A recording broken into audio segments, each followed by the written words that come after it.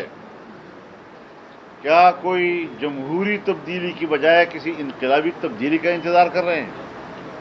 کیا یہ عوام اسی طرح بیٹھے رہیں گے، خاموش بیٹھے رہیں گے، جلسہ کریں گے اور بس ختم ہو گئی بات؟ اگر عوام کی تائید ہمارے ساتھ ہے، کسی کے باپ کو بھی یہ حق حاصل نہیں ہے کہ وہ ہماری حکومت کا راستہ روک سکے، اور ہم لجاجت کے ساتھ بوٹوں کے حضور بیٹھ کر اقتدار نہیں مانگیں گے۔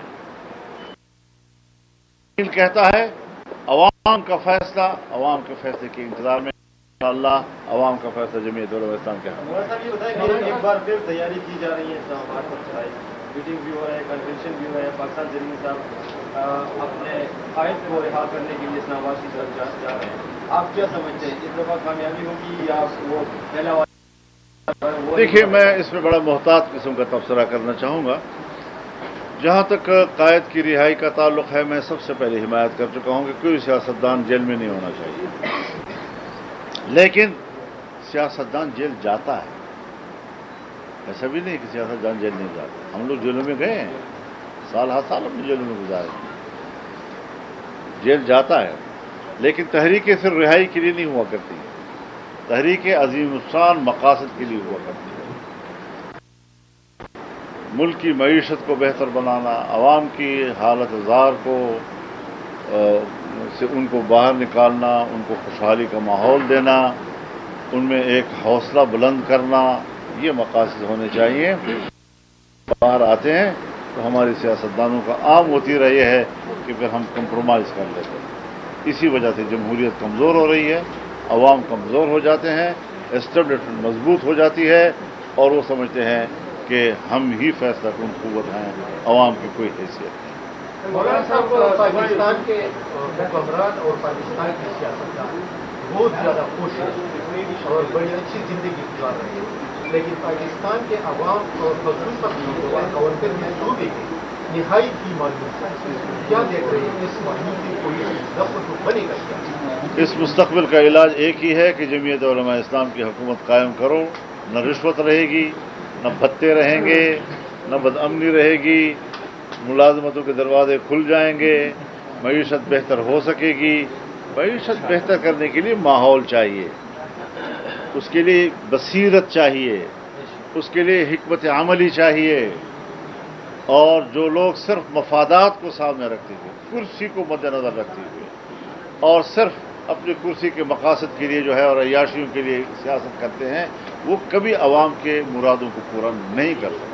مولانا صاحب، آپ کی حکومت میں صحافیوں کے لیے کچھ ہوگا کہ نہیں؟ جی؟ صحافیوں کے لیے کچھ ہوگا کہ نہیں؟ آپ صحافیوں کے لیے آپ تاریخ دیکھ لیں، پشاور میں درانی صاحب کے دوران میں صحافیوں کے ساتھ کیا کیا گیا تھا، اس سے بڑھ کر ہوگا انشاءاللہ۔ ایک چیز بات سنیں، ذرا ایک بات سنیں۔ ستمبر میں 21 تاریخ کو مردان میں ہم ختم نبوت کانفرنس کرنے جا رہے ہیں، اور اسی طرح ڈیرہ اسماعیل خان میں اکتوبر میں کرنے 16 اکتوبر کو انشاءاللہ 16 اکتوبر کو ڈیرہ اسماعیل خان میں انشاءاللہ۔